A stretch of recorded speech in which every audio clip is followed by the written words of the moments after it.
जीवन में भगवान जी की कथा हो तो व्यथा नहीं होती। भक्तों के जीवन के कष्टों को भगवान हर लेते हैं। श्रीमद् भागवत कथा मोक्ष का मार्ग दिखाती है। जन्म जन्मांतरों के पुण्यों का उदय होता है, तब कहीं जाकर भागवत कराने का अवसर मिलता है।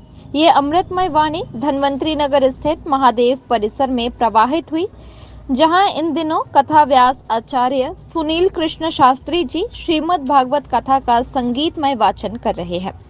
आयोजन के चौथे दिन कृष्ण जन्म के वृतांत कथा सुनाई गई तो पूरा क्षेत्र वृंदावन सा प्रतीत होने लगा। भक्तजन भक्ति भाव से झूम उठे। कथा व्यास आचार्य सुनील कृष्ण शास्त्री ने कहा कि हरि व्यापक सर्वत्र समाया, यानी भगवान हर जगह विद्यमान है, सिर्फ अनुभव की जरूरत है।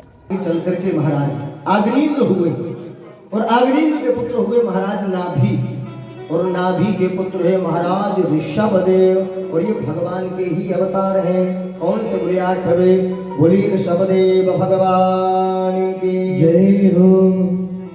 महाराज ऋषभदेव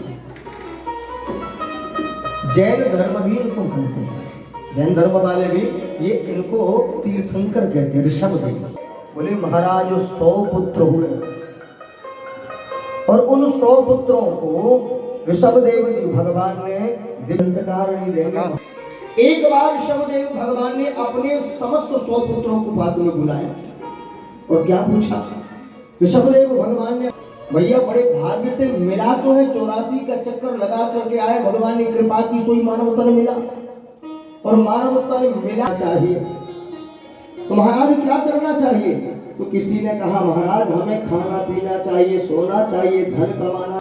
महाराज सबने अपने अपने अलग अलग मत कहे काम आएगा। किसी ने कहा महाराज को पूजन पाठ कर लेना चाहिए, बस केवल भजन कर लेना चाहिए, बस। महाराज सबने अपने अपने मत कहे। ऋषभदेव भगवान ये बड़ा कीमती है, इस बार मिल गया, अगले दिन नहीं है गारंटी। बोले बिल्कुल नहीं महाराज। महाराज दुर्लभ है, बाबा तुलसी ने भी तो कहा है, बड़े भाग्यवान स्थल पर सुर दुर्लभ।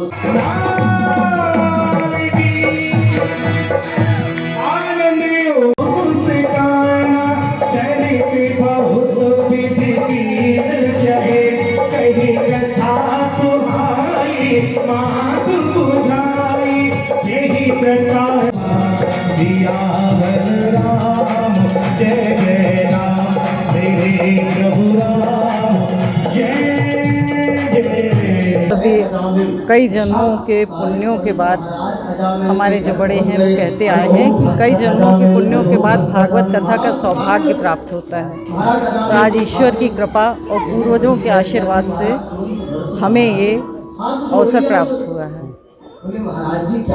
सभी से ये श्रवण सुनते, इस कथा के श्रवण से मोक्ष प्राप्त होता है, और सभी हमारा जो उद्देश्य था कि हमारे जो पूर्वज हैं, परिवारजन हैं, उन सभी का कल्याण हो, उन्हें सद्गति प्राप्त हो। और यहाँ मुझे लोगों ने कहा कि इस परिसर में हम सब जो कर रहे हैं तो हमारा परिसर भी शुद्ध हो रहा है और सभी का सहयोग प्राप्त है,